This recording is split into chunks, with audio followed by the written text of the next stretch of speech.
కరీంనగర్, ఆదిలాబాద్, నిజామాబాద్, మెదక్ జిల్లాల బీజేపీ అభ్యర్థి విద్యావేత్త మల్క కొమరయ్యను ఆశీర్వదించండి. విద్యారంగంలోని టీచర్ల సమస్యలను చట్టసభలలో గట్టిగా పోరాడుతాం. మొదటి ప్రాధాన్యత ఓటు వేసి టీచర్స్ ఎమ్మెల్సీగా గెలిపించండి. అందరూ ఊహించినట్టే ట్రంప్ అమెరికా అధ్యక్ష పీఠంపై అడుగు పెట్టిన వెంటనే, పీఠంపై కూర్చున్న వెంటనే చాలా సంచలన నిర్ణయాలు ఉంటాయని అందరూ ఎక్స్పెక్ట్ చేశారు.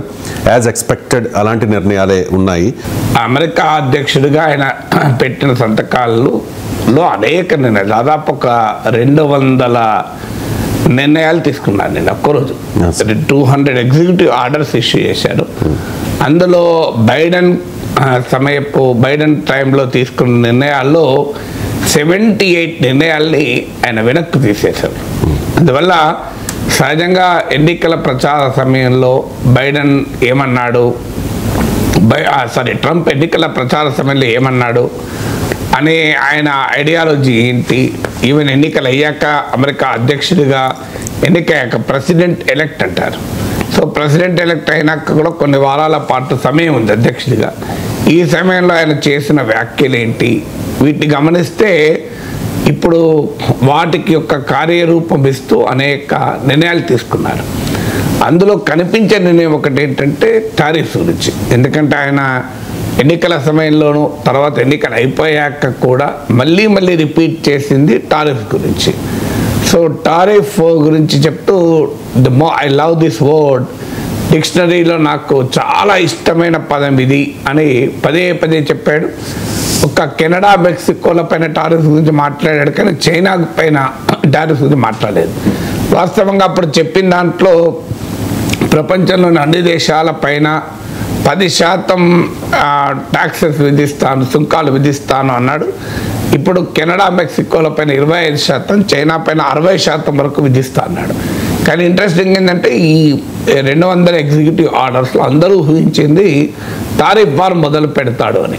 ఇక్కడే మనం చాలాసార్లు చెప్పుకున్నాం ట్రంప్ ఈజ్ అన్ప్రెడిక్టబుల్ అని. సో చైనా పైన అంత అల్లరి చేశాడు, కానీ అల్టిమేట్గా చైనా పైన మాత్రం మాట్లాడలేదు యాక్చువల్. పైగా దానికి ఏమన్నా అంటే ఇంకా సరైన సమయం ఇప్పుడు కాదు, దాని సమయం వచ్చినప్పుడు తీసుకుంటాను నిర్ణయం అన్నాడు. అమెరికా అధ్యక్షుడిగా తన ప్రమాణ స్వీకారానికి రమ్మని చైనా అధినేత జిన్పింగ్ను కూడా ఆహ్వానించాడు. జిన్పింగ్ రాలేదు, ఆయన వైస్ ప్రెసిడెంట్ పంపించాడు. అందువల్ల ట్రంప్ తీసుకునే నిర్ణయాలు, ఈ 200 నిర్ణయాల్లో అందరూ ఊహించింది నెంబర్ 1 నిర్ణయంగా టారిఫ్స్ ఉంటుంది. చైనా పైన ట్రేడ్ వార్, అంటే బైడెన్ వెళ్ళిపోయే ముందు కూడా చైనా కార్లను నిషేధించాడు. చైనాకు అడ్వాన్స్డ్ ఆర్టిఫిషియల్ ఇంటెలిజెన్స్, ఇందులో వాడే అడ్వాన్స్డ్ చిప్స్ను మరింత ఇబ్బందిగా యాక్సెస్ లేకుండా చేసేటువంటి నిర్ణయాలపైన సంతకాలు చేశాడు. అది ఎన్విడియా మార్కెట్ 80% ఎగిరిపోయింది దాంతో. సో బైడెన్ చివరి సమయంలో తీసుకున్న అనేక నిర్ణయాల్ని రివర్స్ చేశాడు, కానీ చైనా విషయంలో మాత్రం ట్రంప్ యాక్ట్ కాలే. అదే ట్రంప్ యొక్క అన్ప్రెడిక్టబుల్ క్యారెక్టర్. ఇక ట్రంప్ తీసుకున్న వివాదాస్పద నిర్ణయాల్లో మొదటిది బర్త్ రైట్ సిటిజన్షిప్. ఇప్పుడు అమెరికన్ రాజ్యాంగానికి ఉన్న 14వ సవరణ ప్రకారం అమెరికాలో జన్మతః పౌరసత్వం, అంటే బై బర్త్ సిటిజన్షిప్ వస్తుంది. ఇప్పుడు అమెరికాలో ఎవరైనా బిడ్డ పుట్టగానే ఒక సర్టిఫికెట్ ఇస్తారు, born in United states of America అని. అది తల్లిదండ్రులు ఎవరితో సంబంధం లేదు. ఈ born in United states of America అయితే ఆటోమేటిక్గా పౌరసత్వం వస్తుంది. సో ఈ పౌరసత్వాన్ని అమెరికాలోనే లేదు, ఈ సిస్టమ్ మీకు ఒక 38 కంట్రీస్లో ఉంది, ఇంక్లూడింగ్ పాకిస్తాన్, నేపాల్, మీకు ఇలా చాలా దేశాల్లో ఈ ప్రిన్సిపల్ ఉంది. 38 నేషన్స్లో ఉంది. ట్రంప్ నేను అబద్ధం ఆడాడు, ఆయనకు తెలుసో మరి తెలియకను. America is the only country where there is the birth right citizenship అన్నాడు. That's wrong. అమెరికా ప్రెసిడెంట్ కూడా ఎలా తెలియక మాట్లాడతాడు, అబద్ధాలు ఆడుతుందానికి ఉదాహరణ 38 దేశాల్లో ప్రపంచంలో బర్త్ రైట్ సిటిజన్షిప్ ఉంది. అంటే అక్కడ పుడితే ఆటోమేటిక్గా సిటిజన్ అవుతారు. తల్లిదండ్రులు ఎవరితో సంబంధం లేదు. దీనివల్ల ఏం జరిగిందంటే బర్త్డే టూరిజం అంటే బర్త్ రైట్ టూరిజం అనేది పెరిగింది. అంటే అమెరికాకు టూరిస్టులుగా వెళ్ళి కూడా పిల్లల కన్నా మొదలైంది. ఎందుకంటే అక్కడ పుడితే తమ బిడ్డకు ఆటోమేటిక్గా సిటిజన్షిప్ వస్తుంది. లేకపోతే H1B వీసా రావాలి, లాటరీలో తగలాలి, తర్వాత గ్రీన్ కార్డు కావాలి, గ్రీన్ కార్డు సిటిజన్ కావాలి.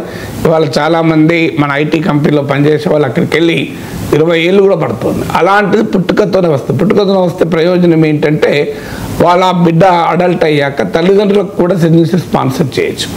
సో అందువల్ల ఈ బర్త్ రైట్ సిటిజన్షిప్ అనేది అమెరికన్ కాన్స్టిట్యూషన్కు 14th అమెండ్మెంట్ ద్వారా వచ్చింది. దీన్ని ఇప్పుడు మార్చింది ఏంటంటే అన్డాక్యుమెంటెడ్ పేరెంట్స్, అంటే ఎలాంటి డాక్యుమెంట్ లేకుండా అమెరికాకు వచ్చిన తల్లిదండ్రులకు బిడ్డలకు మాత్రం ఉండదు అని. దీనివల్ల ఇప్పుడు ఆటోమేటిక్గా పుడితే జన్మతః వచ్చే పౌరసత్వం ఉండదు. వాళ్ళ తల్లిదండ్రుల యాంటిసిడెంట్స్ని పరిశీలిస్తారు, వాళ్ళ కరెక్ట్ డాక్యుమెంట్ల మీద వచ్చారా. ముఖ్యంగా ఇల్లీగల్ అమెరికన్స్, ఇల్లీగల్గా అమెరికాలో ఉంటున్న ఇమిగ్రెంట్స్ పైన ఇది చాలా ఇబ్బంది. 1,13,00,000 మంది ఉన్నారు వాళ్ళు. సో ఆ ఇల్లీగల్ ఇమిగ్రెంట్స్ పిల్లలకు మాత్రం పౌరసత్వం రాదు. ఇది మొదటిగా తీసుకున్నది. రెండవది అమెరికా మెక్సికో బార్డర్ పైన ఎమర్జెన్సీ విధించాడు. అంటే అక్కడ అమెరికా మెక్సికో బార్డర్ను సీల్ చేశాడు. అలాగే అక్కడ అమెరికా మెక్సికో బార్డర్లో డిటెన్షన్ సెంటర్స్ నిర్మిస్తున్నాడు. మాస్ డిపోర్టేషన్ అంటే ఈవెన్ మిలిటరీని కూడా మొబిలైజ్ చేసి అమెరికా మెక్సికో బార్డర్లో ఎవరు రాకుండా చర్యలు తీసుకున్నాడు. ఎందుకంటే అమెరికాలో ఉన్న 1,13,00,000 ఇల్లీగల్ మైగ్రెంట్స్లో అత్యధికంగా వచ్చేది మెక్సికో నుంచే. రెండవ అతిపెద్ద దేశం ఎల్ సాల్వడార్, మూడవ అతిపెద్ద దేశం ఇల్లీగల్ మైగ్రెంట్స్ ఉన్నది ఇండియా నుంచి.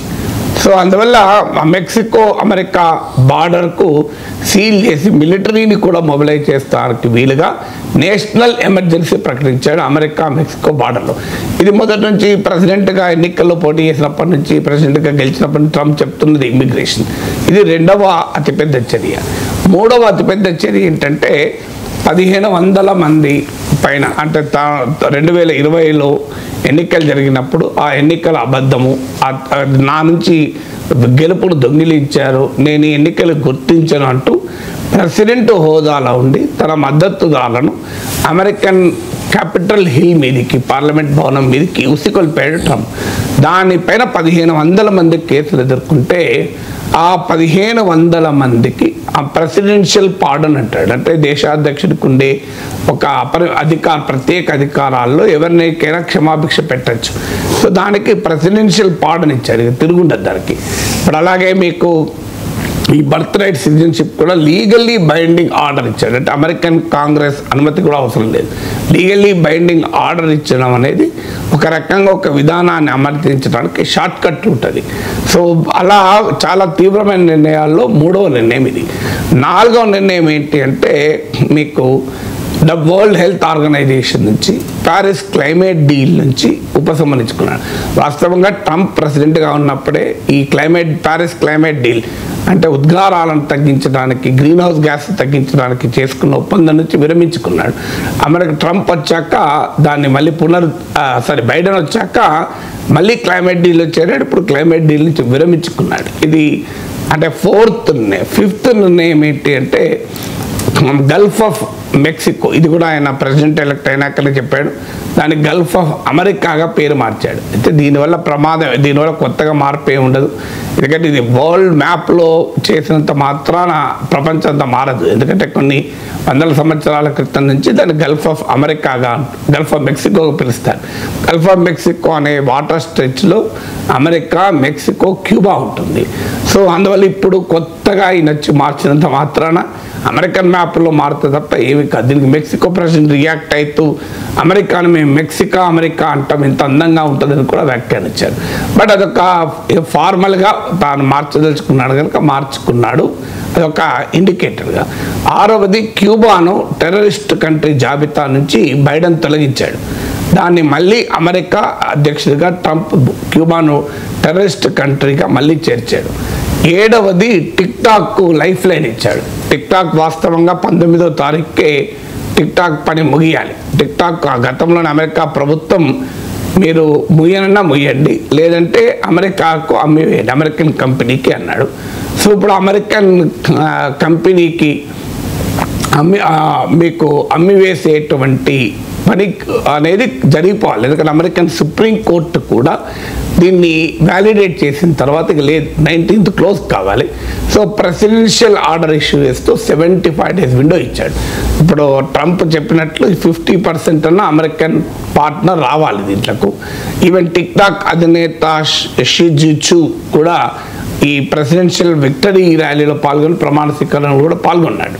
సో అందువల్ల టిక్ టాక్ మరింతగా లైఫ్ లైన్ ఇచ్చాడు. ఇది 7వది. 8వది, ఒకవైపు ఇజ్రాయెల్ను నెతన్యాహుకు వ్యతిరేకమైన వీడియో షేర్ చేసి గాజాలో సీజ్ ఫైర్ ఇజ్రాయెల్ గవర్నమెంట్లో ఉన్న ఫార్ రైట్ వాళ్ళు వ్యతిరేకిస్తున్నా కూడా ఒక రకంగా ట్రంప్ ఫోర్స్ చేశాడు కాల్పుల విరమణ. అదే సమయంలో ఇప్పుడు Israeli settlements in west bank అంటే పాలస్తీనా ఆక్రమిత ప్రాంతాల్లో ఉన్న ఇజ్రాయలీ సెటిల్మెంట్లపై ఆంక్షలు ఎత్తివేశాడు. ఒక రకంగా అది ఇజ్రాయెల్కు అనుకూలంగా తీసుకున్న నిర్ణయం. అంటే ట్రంప్ ఏదో నెతన్యాహుపై వ్యతిరేకంగా మారిపోయాడు, ఇజ్రాయెల్కు వ్యతిరేకంగా ఉంటాడు అనే ఊహాగానాలకు తెరదించుతూ ఇజ్రాయెల్ పట్ల అమెరికా పూర్తి మద్దతును మరోసారి ప్రకటించాడు. 9వది, అమెరికన్ మిలిటరీలో ఉండే ట్రాన్స్జెండర్లకు అవకాశం లేకుండా చేశాడు. అంటే అమెరికన్ మిలిటరీలో ఇద్దరే ఉంటారు, మగ ఆడ అని. ఇప్పుడు అంతకుముందు ప్రభుత్వం ఏంటంటే డైవర్సిటీ ఈక్విటీ ఇంక్లూజన్ DEI అనే విధానాన్ని ఎంకరేజ్ చేస్తూ ట్రాన్స్జెండర్లకు కూడా మిలిటరీలో గవర్నమెంట్లో అవకాశం ఇచ్చారు. దాన్ని ఇప్పుడు ట్రంప్ తొలగిస్తూ మిలిటరీలో ఉండే అవకాశమే లేదు అని ప్రకటించేశాడు. సో 10వది మీకు అంటే ఈ కాస్ట్ ఆఫ్ లివింగ్ క్రైసిస్. అంటే అమెరికాలో ద్రవ్యోల్బణం చాలా తీవ్రంగా ఉంది. వాస్తవానికి ఎథనిక్ మైనారిటీస్ అమెరికా ట్రంప్ ఓటేయకూడదు, కానీ ఈ కాస్ట్ ఆఫ్ లివింగ్ క్రైసిస్ వల్ల ఎథనిక్ మైనారిటీస్ కూడా పెద్ద సంఖ్యలో ట్రంప్ ఓటేస్తారు విచిత్రంగా. అంటే దాన్ని తగ్గించడానికి నిర్ణయాలు తీసుకుంటున్నాను ప్రకటించాడు. ప్రతి ప్రభుత్వ శాఖను ఆదేశించాడు, మీరు ధరలు తగ్గించుకోవటానికి ఏం చేస్తారో చేయాల్సిందే అని. ఇక మీకు 11వది నిర్ణయం, ప్రభుత్వ హైరింగ్ అంటే గవర్నమెంట్లో ఇక కొత్త నియామకాలు ఉండవు అని ప్రకటించాడు. ఫ్రీజ్ అని హైరింగ్, ఇది ఊహించింది. ఎందుకంటే అంతకుముందే ఎలాన్ మస్క్ నాయకత్వంలో డిపార్ట్మెంట్ ఆఫ్ గవర్నమెంట్ ఎఫిషియన్సీ పెట్టాడు, పబ్లిక్ ఎక్స్పెండిచర్ తగ్గిస్తామని ప్రకటించాడు కూడా. 12వది, work from home in government రద్దు చేశాడు. అంటే ఇక అమెరికాలో ఎవరు ప్రభుత్వంలో పనిచేసే వాళ్ళు ఎవరు కూడా ఇంటి నుంచి పనిచేసే అవకాశం లేదు. 13, ఆల్ ఫారిన్ అగ్రిమెంట్స్ను, ఫారిన్ ఎయిడ్ అంటే విదేశాలకు సాయం చేసేటువంటి అమెరికా స్కీమ్స్ అన్నిటినీ పరిశీలిస్తానన్నాడు. అంటే క్లియర్గా అమెరికా ఫస్ట్, అమెరికాకు ఉపయోగపడాలి, అమెరికాకు ఉపయోగపడకుండా మేము ఎవరికి సాయం చేయం. WHO అమెరికాకు ఉపయోగపడడం లేదు కనుక మేము దాని నుంచి బయటకు వస్తున్నాం. క్లైమేట్ డీల్ అమెరికా ఆర్థిక పర్యావరణ ప్రయోజనాలను కాపాడడం లేదు కనుక దాని నుంచి బయటకు వస్తున్నాం. ఇలా తన అమెరికన్ ఫస్ట్ ఎజెండా అనేది అమలు చేసేటువంటి క్రమంలో ఆల్ ఫారిన్ ఎయిడ్ అగ్రిమెంట్స్ మొత్తాన్ని సమీక్షిస్తాను అని ప్రకటించాడు.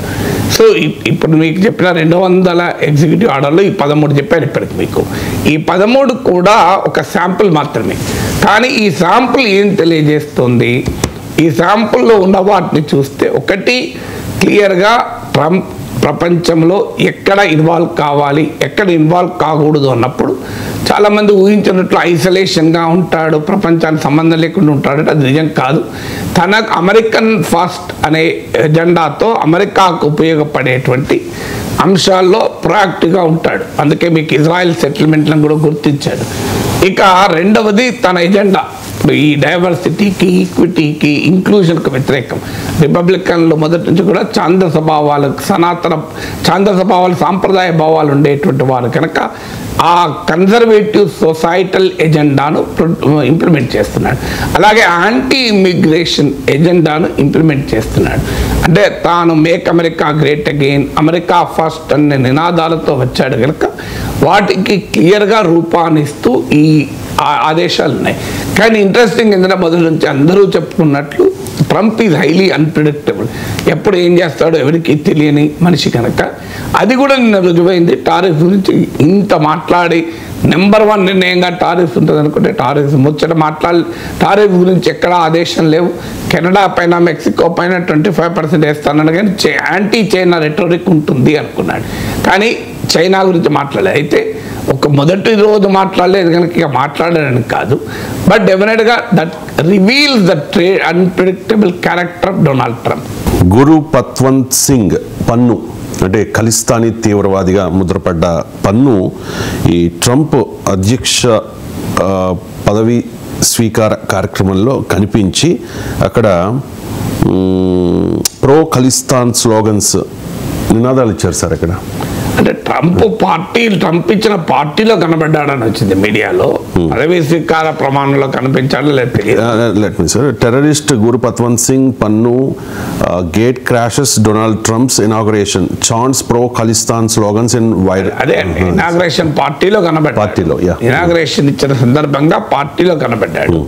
ఇప్పుడే కాదు, 2016-20 మధ్య కాలంలో అమెరికా ప్రెసిడెంట్గా ఉన్నప్పుడు కూడా ఒక స్పెషల్ ఈవెంట్ ట్రంప్ ఆర్గనైజ్ చేస్తే అక్కడ కూడా గురుపత్వంత్ సింగ్ పన్ను ఉన్నాడు. సో అందువల్ల గురుపత్వంత్ సింగ్ పన్ను ఉండడం ఇప్పుడు కొత్త ఏమి కాదు. అయితే ఇప్పుడు తెలియదు, ఇంకా మనకు వివరాలు లేవు. ఎందుకంటే అంటే అమెరికా ప్రెసిడెంట్ ఇచ్చినటువంటి అఫీషియల్ డిన్నర్స్లో పాల్గొనడానికి 2 రకాల పద్ధతులు. ఒకటి, అమెరికా ప్రెసిడెంట్ టీం ఇన్వైట్ చేయొచ్చు, అంటే వారి ఆహ్వానం మేరకు ఇప్పుడు కార్పొరేట్ ప్రముఖులు, రకరకాల సమాజంలో ఉన్న ప్రముఖుల్ని ఇన్వైట్ చేస్తారు కదా, అలా ఇన్విటేషన్ మీద వచ్చిన వాళ్ళు ఎవరైనా తాము ఆ పార్టీలో పాల్గొనాలి అంటే వాళ్ళు కూడా ఆ టీంను కన్సల్ట్ చేయొచ్చు. అప్పుడు టీం కనుక ఇన్వైట్ చేస్తే వెళ్ళవచ్చు. రెండవది ఈవెంట్ టికెట్స్ కూడా. ఇప్పుడు ఈ కార్యక్రమానికి ఏముంటుందంటే అమెరికాలో ఈ ప్రమాణ స్వీకార కార్యక్రమం మాత్రం ప్రభుత్వం ఖర్చులతో నడుస్తుంది. తర్వాత చాలా యాక్టివిటీస్ ప్రభుత్వానికి సంబంధం లేకుండా ట్రంప్ విక్టరీ కమిటీ ఉంటుంది ఒకటి, అంటే గెలిచిన తర్వాత ఆయన ఫండింగ్ రైజ్ చేసుకుంటాడు. ఆ భారీగా విరాళాలు వస్తే ఆ డబ్బులతో అనేక ఇతర కార్యక్రమాలు చేస్తారు. సో అలా దానికి టికెట్లు కూడా పెట్టారు కొన్నిటికి. సో అలా టికెట్ కొని వెళ్ళాడా తెలియదు. ఇప్పుడంటే అమెరికన్ ప్రెసిడెంట్గా ట్రంప్ ఆహ్వానిస్తేనే గురుపత్వంత్ సింగ్ పన్ను వెళ్ళాడు అని మనం ఇప్పుడే కంక్లూషన్కి రాలేము. ఆయన అలా వెళ్ళాడా, నిజంగానే ట్రంప్ ఇన్వైట్ చేశాడా లేదా తెలియదు మనకు, లేదా అతను వీళ్ళు ఇన్వైట్ చేయకపోయినా టికెట్ కొనుక్కొని వెళ్ళాడో తెలియదు. అందువల్ల అది ఎస్టాబ్లిష్ అయితే తప్ప పాలసీ ఏంటి అనేది మనకు అర్థం కాదు. కానీ అదే సమయంలో మరి నిజంగానే ఖలిస్తాన్ విషయంలో ట్రంప్ వైఖరి ఎలా ఉంటుంది ఇది కూడా క్లారిటీ లేదు. ఎందుకంటే ట్రంప్ నియమించిన కొత్త నేషనల్ సెక్యూరిటీ అడ్వైజర్ ఏమో మీకు ఈ ఖలిస్తాన్ అనే వాదానికి వ్యతిరేకి. అమెరికా అధ్యక్షుడిగా ట్రంప్ నియమించిన కొత్త జాతీయ భద్రతా సలహాదారుడు. కానీ అదే సమయంలో వన్ ఆఫ్ ది అటార్నీస్, అంటే అటార్నీ జనరల్స్ అంటారు కదా, సో ఆ అటార్నీ జనరల్ టీంలో ఒక ఇండియన్ అమెరికన్ ఉమెన్ లాయర్ను కూడా నియమించారు. ఆమె క్లియర్గా పంజాబీ సిక్ మాత్రమే కాదు, ఖలిస్తాన్ అనుకూలులు కూడా. అంటే ఆమె గతంలో కూడా ఖలిస్తాన్ వాదానికి అనుకూలంగా అనేక స్టేట్మెంట్ కూడా ఇచ్చారు. సో ఒకవైపు ఏమో తన టీంలో నేషనల్ సెక్యూరిటీ అడ్వైజర్గా నియమించిన వ్యక్తి ఏమో ఖలిస్తాన్ డిమాండ్ను వ్యతిరేకిస్తూ గతంలో మాట్లాడిన ఉదాహరణలు ఉన్నాయి. మరోవైపు ఆయన అటార్నీ టీంలో ట్రంప్ నియమించిన గవర్నమెంట్ లాయర్స్ ఒక మాటలో చెప్పాలంటే ఆ టీంలో ఖలిస్తాన్ అనుకూలంగా మాత్రమే కాదు, ఖలిస్తాన్కు మద్దతుగా వాదించినటువంటి ప్రకటనలు చేసినటువంటి వ్యక్తిని తీసుకొచ్చి పెట్టుకున్నాడు. సో అందువల్ల we really do not know ఇప్పుడు పన్ను వచ్చిన దాని విషయంలో ఎలా ఉంటుందో, దీనిపై కూడా ఫ్యూచర్లో ఎలా ఉంటుందో చెప్పలేము. కానీ అమెరికానే కాదు, కెనడా కానీ యూకే కానీ ఇవన్నీ కూడా మొదటి నుంచి కూడా ఖలిస్తాన్ వాదుల పట్ల సాఫ్ట్గా ఉంటూ వచ్చింది. లేకపోతే పన్ను ఎలా ఉంటాడు అమెరికాలో. సో పన్ను is a designated terrorist of India. భారత ప్రభుత్వం అధికారికంగా తీవ్రవాదిగా ప్రకటించిన వ్యక్తి. ఈవెన్ టికెట్ కొనుక్కుందాం అనుకున్నా, ఇప్పుడు మన దగ్గర ఏదన్నా టికెట్ కొందామంటే ఒక మ్యూజియంలోకి వెళ్ళాలంటే ఆధార్ కార్డు చూపెడితే తప్ప టికెట్ ఇవ్వరు. సో అంత సెక్యూరిటీ రూల్స్ ఉంటాయి. సో ఆ సెక్యూరిటీ నిబంధనల ప్రకారం ఈవెన్ మీకు మన ఆధార్ కార్డు చూపెట్టాలి. నేను అండమాన్స్లో ఉన్నాను, మేము అక్కడ అండమాన్ జైలు సందర్శించడానికి వెళ్ళినా, అక్కడ నావెల్ మ్యూజియం చూడటానికి వెళ్ళాం, ఆంథ్రపాలజీ మ్యూజియం చూడటానికి వెళ్ళాం. అంతటా కూడా మాకు క్లియర్ అనుభవం, ఆధార్ కార్డు ఇస్తేనే టికెట్ అమ్మారు, ఎవరు టికెట్ అమ్మలేదు. సో ఒక అండమాన్ జైలు చూడటానికైనా, ఒక మ్యూజియంలు చూడటానికి కూడా సెక్యూరిటీ రీజన్స్ రీత్యా ఆధార్ కార్డు ఇస్తేనే టికెట్ అమ్మారు. మరి అలాంటప్పుడు మీకు అమెరికా అధ్యక్షుడిగా ట్రంప్ ప్రమాణ స్వీకారానికి కావచ్చు, ట్రంప్ ఇచ్చే పార్టీలకు కావచ్చు, ఓ టికెట్ కొనాలంటే ఎవరికి పడతాను టికెట్ ఇస్తారా? టెర్రరిస్టులకు కూడా టికెట్లు అమ్ముతారా? సో ఇండియా ఇది declare terrorist. Of course America ప్రకటించకపోవచ్చు, కానీ అమెరికాకు మిత్రదేశమైన భారతదేశం అతన్ని తీవ్రవాదిగా ప్రకటించిన తర్వాత అతను ఎలా ఎంటర్ అయ్యాడు, టికెట్ కూడా తీసుకుని అనేది క్వశ్చన్ అయితే డెఫినెట్గా వస్తుంది. అందువల్ల ఇంకా ప్రెసిడెంట్ ట్రంప్ ఇన్విటేషన్ మీదనే కనుక హాజరై ఉంటే ఇంకా ప్రమాదకరం. మరి అలా హాజరు కాక టికెట్ కొనుక్కొని ఉంటే కొంతైనా మనం అర్థం చేసుకోవచ్చు. ఓకే, అమెరికాలో అట్లే ఉంటుంది పాలసీ, పట్టించుకోరు వాళ్ళు. అమెరికా ప్రకటిస్తే తప్ప, అమెరికానే టెర్రరిస్ట్గా ప్రకటిస్తే ఒక రకంగా ఉంటారు, ఇండియా టెర్రరిస్ట్గా ప్రకటిస్తే మరో రకంగా ఉంటారు. అది అమెరికా విధానం అని మనం కొంత సముదాయించుకోవచ్చు. ఇంకా కానీ మనకు ఆ వివరాలు ఇంకా తెలియదు. కానీ గత ప్యాటర్న్ కనుక తీసుకున్న అమెరికా అధ్యక్షుడిగా ట్రంప్ తాను నియమించిన టీం మెంబర్స్లో స్వభావం రీత్యా చూసిన ఖలిస్తాన్ విషయంలో భారత్ ప్రయోజనాలకు అనుగుణంగా ట్రంప్ ఉంటాడన్న గ్యారంటీ అయితే ఇవ్వలేము. అందువల్ల ఖచ్చితంగా మనం అప్రమత్తంగా ఉండాలి, రైజ్ చేయాలి. ఎందుకంటే వెస్ట్రన్ కంట్రీస్ యొక్క హిపోక్రసీ, డూప్లిసిటీ, టెర్రరిజం చాలా ఎక్కువ. తమ పైకి వచ్చినప్పుడే వాళ్ళు టెర్రరిజాన్ని పట్టించుకుంటారు. ఇప్పుడు పాకిస్తాన్ తీవ్రవాదుల పొలిటిగడ్డ. మరి పాకిస్తాన్కి అన్ని రకాల సహకారాన్ని అందించింది అమెరికానే కదా. అమెరికాకు తెలియదా? బిన్ లాడెన్ ఇస్లామాబాద్ పక్కన మిలిటరీ హెడ్ క్వార్టర్స్ పక్కన పెట్టుకున్నారు కదా. ఇంతకన్నా ఇంకేముంటుంది? బిన్ లాడెన్కి ఆశ్రయించిన దేశం పైన అమెరికా ఏం ఆంక్షలు విధించింది? అదే వేరే కంట్రీ అయితే ఇప్పటికి ఆంక్షలు విధించదు కాదు, యుద్ధం చేసేది. నిజంగానే ఇరాన్లోనే బిన్ లాడెన్ ఉండుంటే అమెరికా యుద్ధం చేయకపోవా? మిసైల్స్ పంపించేది. ఉత్తర కొరియాలో కనుక బిన్ లాడెన్ ఉండుంటూ ఊరుకునేదా? మీరు ఈవెన్ ఇండియాలో బిన్ లాడెన్ ఉన్న ఊరుకునేదా? మరి పాకిస్తాన్లో బిన్ లాడెన్ నాకు ఆశ్రయం ఇచ్చిన 5 ఏళ్ళు ఎందుకు ఊరుకున్నది? కనీసం ఒక్కటంటే ఒక్క ఆంక్షన్ విధించిందా? ఇంకో ఈ శాంక్షన్స్ విధిస్తున్నాం అని చెప్పి ఒక్కడనే విధించిందా? మరి అందువల్ల that is how the American and western hypocrisy, duplicity ఉంటుంది. అందువల్ల ఇప్పుడు ఖలిస్తాన్ విషయంలో కూడా ట్రంప్ ఖచ్చితంగా మనకు అనుకూలంగా యాక్ట్ చేస్తాడని మనకు గ్యారంటీ ఇవ్వలేము. బట్ డెఫినెట్గా will have to wait and see. ఇప్పటికిప్పుడైతే మనం పన్నుకు విషయంలో కంక్లూజన్లకు రాలేము, బట్ కన్సర్న్ అయితే ఉండాలి. కేంద్ర హోంశాఖ మంత్రి అమిత్ షా చెప్తూ ఉన్నారు సార్, దేశంలో నక్సలిజం కొన ఊపిరితో ఉంది, 2026 నాటికి మావోయిస్టులు ఉండరు దేశంలో అని చెప్పి. కరెక్ట్గా వారం క్రితం ఛత్తీస్గఢ్ రాష్ట్రంలోని కాంకేర్లో భారీ ఎన్కౌంటర్ జరిగింది, 18 మంది చనిపోయారు. నిన్న మళ్ళీ ఒక భారీ ఎన్కౌంటర్ జరిగింది సార్. ప్రస్తుతం ఉన్న సమాచారం మేరకు 16 మంది మావోయిస్టులు చనిపోయినట్లుగా ప్రాథమికంగా ఉన్న సమాచారం. సో ఈ సంఖ్య ఇంకా పెరిగే అవకాశం ఉన్నట్లు కూడా అంచనాలు వ్యక్తమవుతూ ఉన్నాయి. సో మావోయిస్టులు పద్ధతి మార్చుకోవాలంటారా అండ్ పునరాలోచించుకోవాల్సిన అవసరం ఉందంటారా? అంటే ఈ నెలలోనే దాదాపు 40 మంది చనిపోయారు. చనిపోయిన నెంబర్ ఒకటే కాదు, ఇప్పుడు ఇవాళ చనిపోయిన వాళ్ళలో చలపతి ఉన్నాడు, ఆయన కేంద్ర కమిటీ సభ్యుడు. అలాగే మీకు ఈవెన్ అలిపిరి ఘటనలో కూడా కీలక పాత్రధారి చలపతి. అంటే చంద్రబాబు నాయుడు పైన జరిగిన ప్రయత్నం తర్వాత అంతకుముందు ఎన్కౌంటర్లో తెలంగాణ రాష్ట్ర కార్యదర్శి కూడా చనిపోయారని వార్తలు వచ్చాయి. అందువల్ల కేవలం నెంబరే కాదు, మావోయిస్ట్ పార్టీలు ఇప్పుడు ఇవాళ చనిపోయిన వాళ్ళ పేర్లు కూడా ఉన్నాయి. మీరు గమనిస్తే 2-3 ఉన్నారు కేంద్ర కమిటీ సభ్యులు. మావోయిస్ట్ పార్టీలో, కమ్యూనిస్ట్ పార్టీస్లో హైయెస్ట్ డిసిషన్ మేకింగ్ బాడీ అనేది మీకు సెంట్రల్ కమిటీ అవుతుంది. అలాంటి మావోయిస్ట్ పార్టీ సెంట్రల్ కమిటీలో ఉన్న వాళ్ళు చనిపోయారు. అంటే మామూలు దెబ్బ కాదు, అది ఏదో ఆర్డినరీ ఎన్కౌంటర్గా ఏదో దళ సభ్యులు చనిపోయిన ఎన్కౌంటర్ కాదు. సో క్లియర్గా వార్ జరుగుతుంది భారత భద్రతా బలగాలకు మావోయిస్ట్ పార్టీ కార్యకర్త దళాలకు మధ్య. ఈ యుద్ధంలో అప్పర్ హ్యాండ్ ప్రభుత్వానికి క్లియర్గా కనబడుతుంది. మీకు 2026 నాటికి అసలు మావోయిస్ట్ రహిత భారతదేశాన్ని సృష్టిస్తామని అమిత్ షా శపథం కూడా చేశాడు. మావోయిస్టులకు అర్థం కావాల్సిందంటే గతంలో కాంగ్రెస్ ప్రభుత్వం ఉన్నప్పుడు కూడా జరిగే దాడులు, ఇవేమి రాజకీయ పార్టీలు మారినంత మాత్రాన మావోయిస్టుల పైన దాడులే మాగలే. కానీ ఇప్పుడున్న ప్రభుత్వానికి, ఇప్పుడున్న రాజ్యానికి తేడా ఏంటి అంటే it is not just N political attack కాదు, ఒక ఐడియాలజికల్ ఫోర్స్ కూడా. మావోయిస్టుల సిద్ధాంతాలని ఎట్టి పరిస్థితుల్లో అంగీకరించని ఒక సైద్ధాంతిక ఫోర్స్ దేశంలో అధికారంలో ఉంది.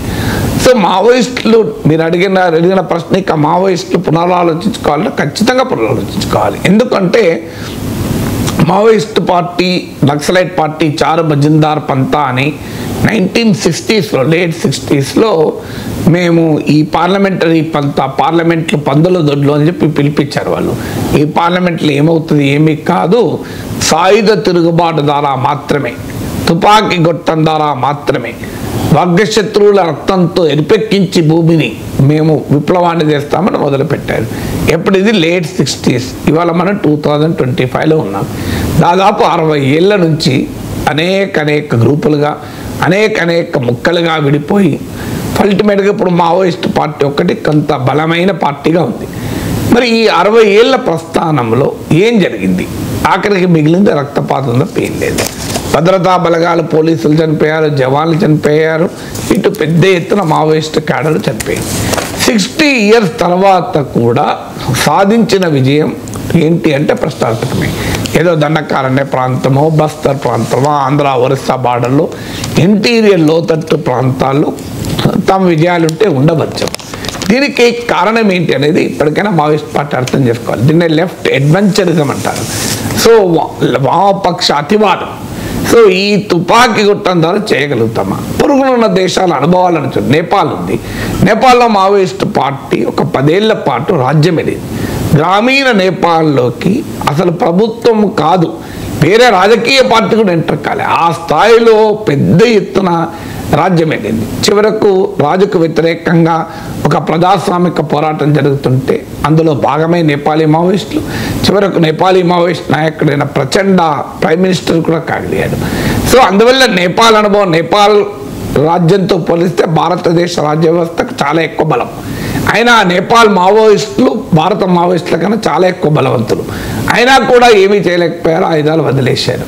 తర్వాత శ్రీలంక అఫ్కోర్స్ మావోయిస్ట్ పార్టీ కాకపోవచ్చుది, కానీ liberation tigers of Tamil Eelam LTT అసలు వారికి ప్రత్యేక నావల్ ఫోర్స్ కూడా ఉండే, నౌకాదళం కూడా ఉండే, ప్రత్యేక రేడియో ఉండే, చాలా శక్తివంతులు. శ్రీలంక రాజ్యం కంపారిటివ్లీ మనకన్నా బలహీనమైంది. అయినా కూడా అక్కడ LTTని మహేంద్ర రాజపక్ష ప్రభుత్వం కంప్లీట్గా తుడిచిపెట్టుకునేలా చేసింది. సో ఇవాళ అమెరికా శ్రీలంకలో ప్రెసిడెంట్ ఎలక్షన్ జరిగితే ప్రెసిడెన్షియల్ ఎలక్షన్లో ఈ జాఫ్నా ఈ ప్రాంతం ప్రజలు అనుర్ కుమార్ దిస్నాయక్ ఓటు వేయకపోయినా పార్లమెంట్ ఎన్నికల్లో ఓటేశారు.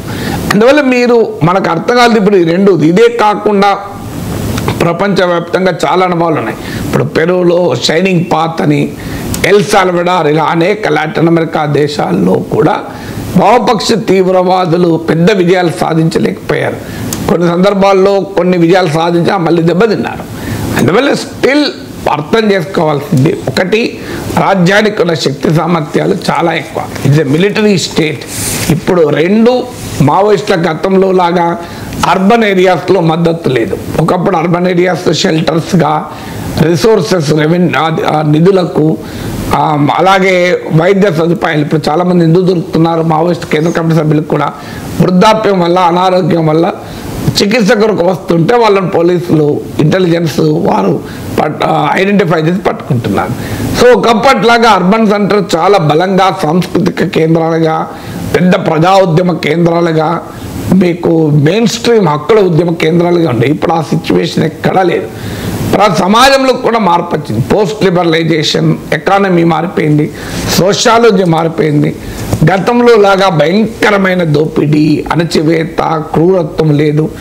మీకు బలమైన రైతాంగ పోరాటాలుగా చెప్పబడ్డ జగిత్యాల ఈ ప్రాంతంలో మనం చూస్తున్నాం. వాటర్ వచ్చింది, ఇరిగేషన్ వచ్చింది, ప్రజల్లో బెటర్ లివింగ్ కండిషన్స్ ఇంప్రూవ్ అయ్యాయి.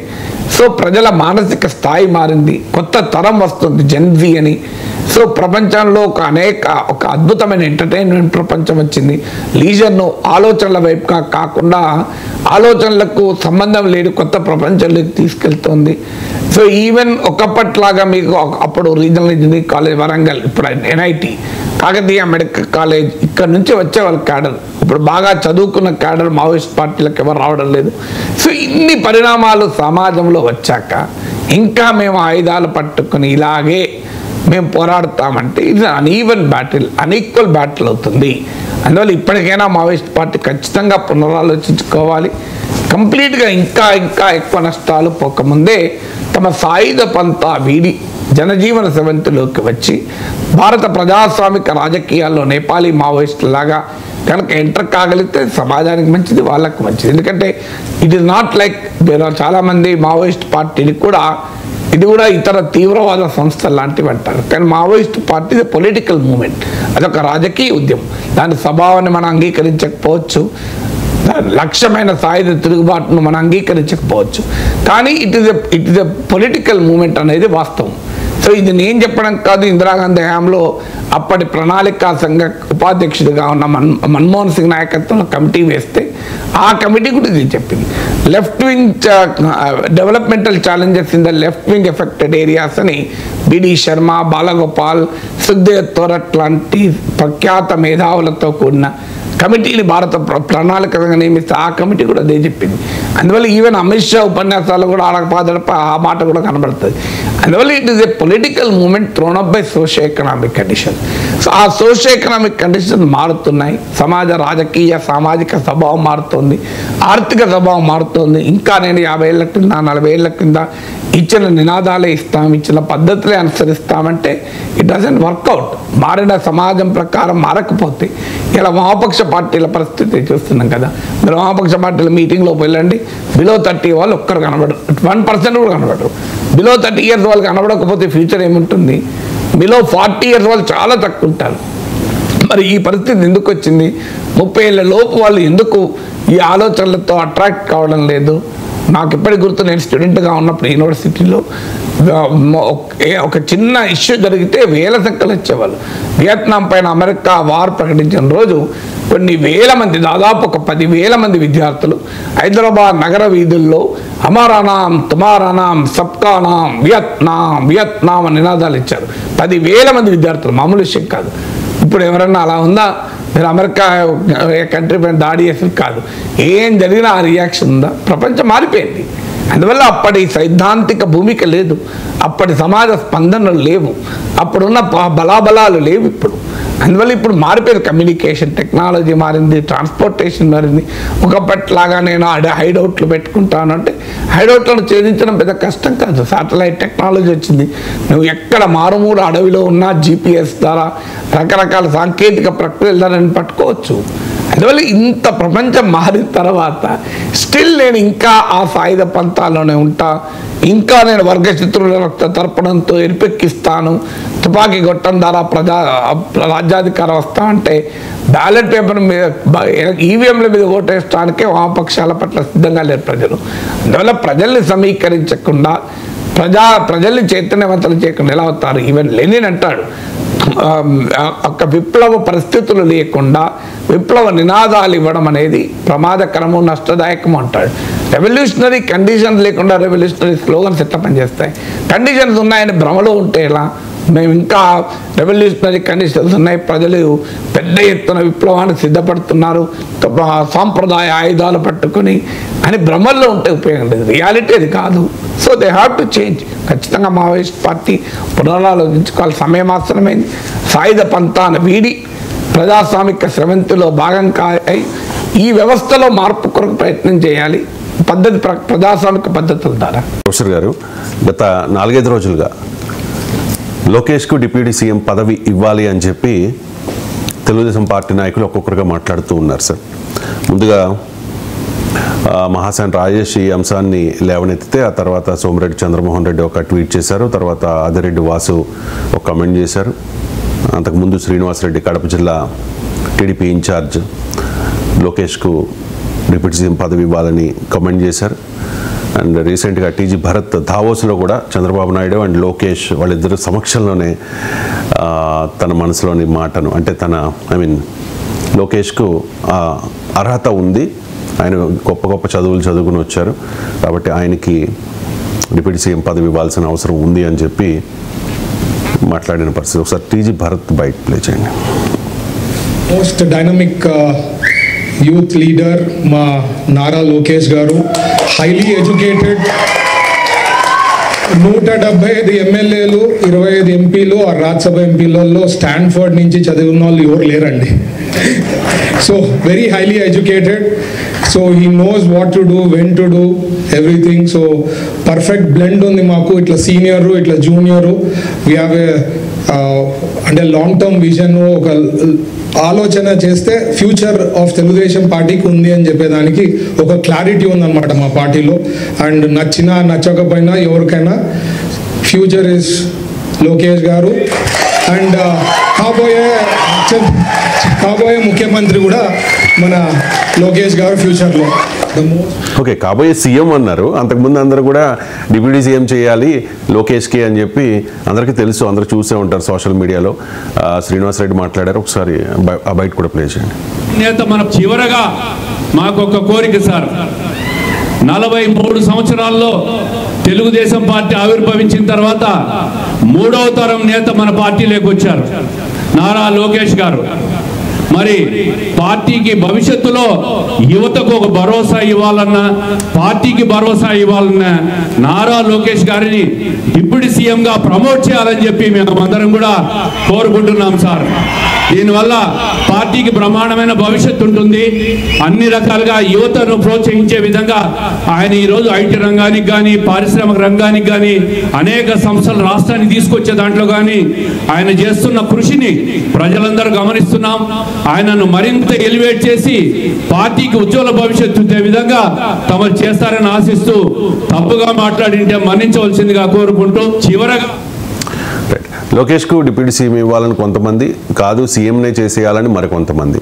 సో తెలుగుదేశం పార్టీ నుంచి అఫీషియల్గా ఎటువంటి ప్రకటన ఇప్పటి వరకు రాలేదు. కానీ అంటే కొన్ని మీడియాల్లో వచ్చాయి సార్, మందలించారు టీజీ భరత్ని చంద్రబాబు నాయుడు, అలా మాట్లాడొద్దు అన్నారు అని చెప్పి.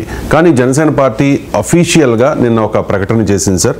లోకేష్కు డిప్యూటీ సీఎం పదవి అంశం మీద తెలుగుదేశం పార్టీ నాయకులు మాట్లాడుతున్న మాటలకు కౌంటర్గా సామాజిక మాధ్యమాల్లో కానీ మీడియా ముందు కానీ ఎవరూ స్పందించవద్దు అని చెప్పి జనసేన పార్టీ కేంద్ర కార్యాలయం నుంచి అధికారికంగా ఒక వార్నింగ్ అనే అనుకోవాలి. అంతకుముందు అంటే ఈ వార్నింగ్ రాకముందు జనసేన పార్టీలో ఫైర్ బ్రాండ్ కిరణ్ రాయల్ ఒక కమెంట్ చేశారు. ఆ కమెంట్ కూడా విందాం. కిరణ్ రాయల్ గత 2-3 రోజులుగా ఆంధ్రప్రదేశ్ రాష్ట్రంలో నారా లోకేష్ గారిని డిప్యూటీ సీఎం చేయని టీడీపీ క్యాడర్ అంతా కూడా, టీడీపీ నాయకులందరూ కూడా అన్ని కొన్ని చోట్ల కూడా కోరుకోవడం శుభ్రం మంచిదే. ఎవరు రాజకీయాల్లో ఉన్నప్పుడు వాళ్ళ నాయకుడిని ఒక హోదాలో చూడాలని కోరుకోవడం తప్పు కాదు. లోకేష్ గారిని డిప్యూటీ సీఎం చూడాలని కోరుకోవడం టీడీపీ వారు మంచిదే. అలాగే పవన్ కళ్యాణ్ గారికి ముఖ్యమంత్రిగా చూడాలని మాకు కోరిక ఉంటుంది కదా. ఎందుకంటే మేము కూడా ప్రజారాజ్యం పార్టీ తర్వాత జనసేన పార్టీ పెట్టినప్పటి నుంచి పవన్ కళ్యాణ్ గారు ముఖ్యమంత్రి చూడాలని మేము, మాతో పాటు బడుగు బలైన వర్గాలు, ఈ 2 తెలుగు రాష్ట్రాల కోట్లాది నిర్మాణం ఆయన ముఖ్యమంత్రిగా చూడాలని కోరుకుంటున్నా కూడా మాకు అభిప్రాయం ఉంటాయి. కాబట్టి మనం కూటమిలో ఉన్నప్పుడు మనం మాట్లాడే ప్రతి మాట వైసీపీ వాళ్ళకి అవకాశంగా భావిపోకూడదు. మనం చంద్రబాబు గారు, పవన్ కళ్యాణ్ గారు ఎలా అనుకుంటాడు, ఈరోజు మేము మెగా బ్రదర్స్ అంటే 3-4 చంద్రబాబు గారు కలిపి అలా అన్యోన్యంగా మనం నిజంగా కిరణ్ రాయల్ అనుమానపడినట్టే భయపడినట్టే జరిగింది సార్. వైఎస్ఆర్ కాంగ్రెస్ పార్టీ నుంచి ఆ పార్టీ నాయకులు మాట్లాడుతూ ఉన్నారు. చంద్రబాబు నాయుడు వెన్నుపోటు రాజకీయం స్టార్ట్ చేశారు. గతంలో ఎన్టీఆర్కి వెన్నుపోటు ఏ రకంగా పొడిచారో ఇప్పుడు పవన్ కళ్యాణ్ వాడుకుని ఆ రకంగానే వదిలేశారు. చంద్రబాబు నాయుడు నోటీసులో లేకుండా ఈ నాయకులందరూ అలా మాట్లాడరు కదా, ఇదంతా ఉద్దేశపూర్వకంగా జరుగుతోంది. పవన్ కళ్యాణ్ తొక్కేయడానికి, జనసేన పార్టీని తొక్కేయడానికి ఇదంతా జరుగుతోంది అని వైసీపీ ఆల్రెడీ గేమ్ స్టార్ట్ చేసింది సార్. సో ఎలా చూడాలి సార్ ఈ మొత్తం రాజకీయం ఏంటి? అంటే జనసేనను తొక్కేస్తానికి ఇప్పటికిప్పుడు తెలుగుదేశానికి అవసరం ఉందని అనుకోను. ఏ రాజకీయ పార్టీ అయినా శాశ్వతంగా ఏ పార్టీతో మైత్రి ఉండవు, రాజకీయాలు మారుతూ ఉంటాయి. ఇప్పటికిప్పుడు జనసేనను తొక్కేయాలనో, పవన్ కళ్యాణ్ చిన్న చూపు చూడాలనో టీడీపీ యత్నిస్తోంది అనే వాదన నిజం కాదు. వైసీపీ సహజంగానే టీడీపీ జనసేన మధ్య దూరం పెంచాలని వైసీపీ కోరుకుంటుంది కనుక ఆ రకమైన వ్యాఖ్యానాలు చేస్తాయి. ఇప్పటి వరకు చంద్రబాబు నాయుడు, లోకేష్లో పవన్ కళ్యాణ్కి ఇస్తున్న గౌరవంలో ఎలాంటి ప్రశ్న లేదు, తగ్గింపు కూడా లేదు. అదే సమయంలో చంద్రబాబు నాయుడు పట్ల పవన్ కళ్యాణ్ చూపుతున్న గౌరవంలో కూడా తేడా లేదు. మరి ఏంటి, ఎందుకు ఈ సమస్య వస్తుంది అంటే డెఫినెట్గా రాజకీయాల్లో వైసీపీ ఉంది, టీడీపీ ఉంది, జనసేన ఉంది, బీజేపీ 4 పార్టీలు రాష్ట్రంలో ఉన్నాయి. బీజేపీ జనసేన టీడీపీతో పోలిస్తే బీజేపీ జనసేనకు మరింత సన్నిహితం. రేపు అనివార్యంగా ఇప్పుడు చంద్రబాబు నాయుడు 2029-2034 ఆ తర్వాత రాజకీయం చేయలేడు కదా. అనివార్యంగా ఎవరినైనా వృద్ధాప్యం ఇబ్బంది పెడుతుంది, వయస్సు ఎవరికి ఆగదు, ఎంత శక్తివంతుడికైనా. అందుకే నేను 29 తర్వాత అంటాను, 34 తర్వాత అనుకుందాం. ఎప్పుడో ఒక చోట అయితే Chandrababu Naidu should give way to somebody else. ఆ ఎవరు సమ్మడినప్పుడు ఖచ్చితంగా లోకేష్ అవుతారు. అందువల్ల వైసీపీలో జగన్, జనసేనకు పవన్, టీడీపీకి లోకేష్, బీజేపీకి ఎవరుంటారు? వాళ్ళు ఆల్రెడీ జూనియర్ ఎన్టీఆర్తో మాట్లాడి పెట్టుకున్నారా తెలియదు మనకు. సో ఏదున్నా ఈ ముగ్గురైతే గ్యారంటీ, పవన్, లోకేష్, జగన్. ఇప్పుడు ఏమవుతుంది, ఈ కూటమి వచ్చాక పవన్ కళ్యాణ్కి అడ్వాంటేజ్ అయిపోయింది. ఎందుకంటే ఆయన కూటమి నిర్మాతలో ఒకరు, కూటమి విజయవంతం కావడానికి గేమ్ చేంజర్. చంద్రబాబు భాషలో చెప్పాలంటే ఈ అధికారంలోకి వచ్చాక చాలా వ్యూహాత్మకంగా అడుగులు వేస్తున్నాడు. ప్రతి మాట జాగ్రత్తగా వ్యూహాత్మకంగా ఉంటుంది. సో పవన్ కళ్యాణ్ మాట్లాడే తీరు, పవన్ కళ్యాణ్ స్టేట్మెంట్స్ కూడా తాజాగా మీకు తిరుపతి తొక్కేసలాట్లు మనం చూసాం. ప్రజలు హర్షించే రీతిలో కూడా స్పందించాడు. టీడీపీ వాళ్ళ కుట్ర సిద్ధాంతాలు పట్టుకుని మాట్లాడుతున్న సమయంలో బేషరతుగా క్షమాపణ చెప్పేశాడు పవన్ కళ్యాణ్. చెప్పడమే కాకుండా టీటీడీ చైర్మన్ చెప్పు అన్నాడు. ఆయన చెప్పక తప్పనిసరి పరిస్థితి. అంతకుముందు ఎవరో ఏదో అడిగితే చేస్తానన్నవాడు కూడా. సో ఇలా జరుగుతూ హోంమంత్రిని బహిరంగంగానే ప్రశ్నించాడు, మీరు నేను తీసుకుంటే వేరే రకంగా ఉంటుంది అని. ఇవన్నీ కూడా క్లియర్గా పవన్ కళ్యాణ్ ఇప్పుడు నెలలో 14 రోజులు జనంలో ఉంటాను అని ప్రకటించాడు. సో పవన్ కళ్యాణ్ అసెట్ చేసుకుంటున్నాడు. అసెట్ చేసుకుంటున్నా అంటే చంద్రబాబు నాయుడు కన్నా తానే అధికమో అని ఎక్కడా అసెట్ చేసుకోవడం లేదు. చంద్రబాబు నాయుడు నాయకత్వంలో తాను పనిచేస్తున్నాననే అంశాన్ని పదే పదే చెప్తున్నాడు. కానీ అనివార్యంగా లోకేష్తో కంపేర్ చేసినప్పుడు అసెట్ చేసుకున్నట్టే అవుతుంది. ప్రత్యేకంగా పవన్ కళ్యాణ్ లోకేష్తో కంపేర్ చేసుకొని పనిచేస్తున్నాడు అని అనుకోను. కానీ నెక్స్ట్ జనరేషన్కి వచ్చినప్పుడు మాత్రం పవన్ కళ్యాణ్ చంద్రబాబు విషయంలో చంద్రబాబు ఆధిక్యత, కానీ పవన్ కళ్యాణ్ లోకేష్ల విషయం వస్తే అనివార్యంగా పవన్ కళ్యాణ్కి ఆధిక్యత ఉంటుంది. ఎందుకంటే మరి ఆయన ఆ రోల్ ప్లే చేస్తున్నాడు, చేశాడు కనుక ఇది సహజంగానే టీడీపీలో. చిన్న విషయం సార్, మరి పవన్ కళ్యాణ్ కంటే లోకేష్ సీనియర్ కదా రాజకీయాల్లో, జూనియర్లు ఉండాలండి రాజకీయాల్లో. మోడీ కన్నా చంద్రబాబు నాయుడు సీనియర్, అసలు అర్థలేని ప్రశ్న అది. సీనియర్లు రాజకీయాలు అది గవర్నమెంట్ బ్యూరోక్రసీ అండి. మోడీ కన్నా చంద్రబాబు సీనియర్ కదా, మరి మోడీ ఎందుకు prime minister, Chandrababu Naidu chief minister ఎందుకైండు? చంద్రబాబు నాయుడు గారు, రేవంత్ రెడ్డి కంటే సీనియర్లు కాంగ్రెస్ లో లేరా? బుచ్చయ్య చౌదరి గారు ఇంకా మరి ఆ ప్రశ్న వల్ల ఉపయోగం ఏముంటుంది? అంటే వాళ్ళనేది అట్లాంటి ప్రశ్నలకు అర్థమే లేదు కదా. అందువల్ల అంటే నా ఫ్లో దెబ్బతినే ప్రశ్న అది, వాళ్ళ ఉపయోగం ఏం లేదు. సో ఇప్పుడు నేను మాట్లాడేది ఆగిపోయే ప్రమాదం ఉంటుంది. సో అందువల్ల ఇక్కడ ఏంటి, ఇక్కడ మనకు అర్థం కావాల్సింది అంటే అనివార్యంగా లోకేష్ అలాగే పవన్ కళ్యాణ్ అనేటువంటి కంపారిజన్ వచ్చినప్పుడు పవన్ కళ్యాణ్ మోర్ అసర్టివ్గా, మోర్ ఇన్ఫ్లుయెన్షియల్గా కనబడుతున్నాడు. ఇది టీడీపీ వారు అంగీకరించలేని పరిస్థితికి వస్తుంది. ఎందుకు వస్తుంది అంటే మరి ఎలా, మా పరిస్థితి ఏంటి అంటే చంద్రబాబు నాయుడు ఏమో ఉన్నంత కాలం పవన్ కళ్యాణ్ క్రియాశీలకంగా చంద్రబాబు నాయుడు వ్యవహరిస్తున్నంత కాలం పవన్ కళ్యాణ్ మీకు లోకేష్కు ఆ అవకాశం రాదు. పవన్ కళ్యాణ్ డెఫినెట్గా ఆధిక్యత సాధిస్తాడు. పవన్ కళ్యాణ్ అసెట్ చేసుకుంటున్నాడు. అందువల్ల అని చెప్పి చంద్రబాబు నాయుడు క్రియాశీలకంగా ఉండొద్దని అనలేము.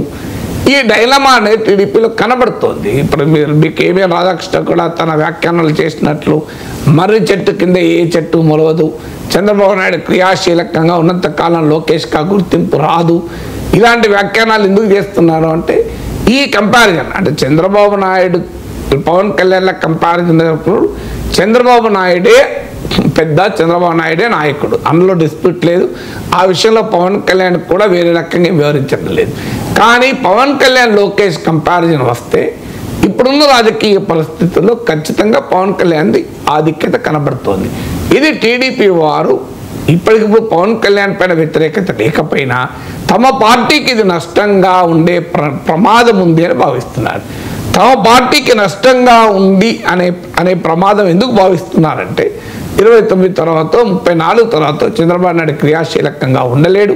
అప్పటికి లోకేష్ ఎమర్జ్ కాడు, పవన్ కళ్యాణ్ ఏమో పవర్ఫుల్ అవుతాడు, బీజేపీ కూడా ఆయనకు అండగా ఉంటుంది. అప్పుడు రాజకీయం అంతా పవన్ కళ్యాణ్ వర్సెస్ జగన్గా జరిగితే మా పరిస్థితి ఏంటి అని తెలుగుదేశంలో పునరాలోచన మొదలైంది.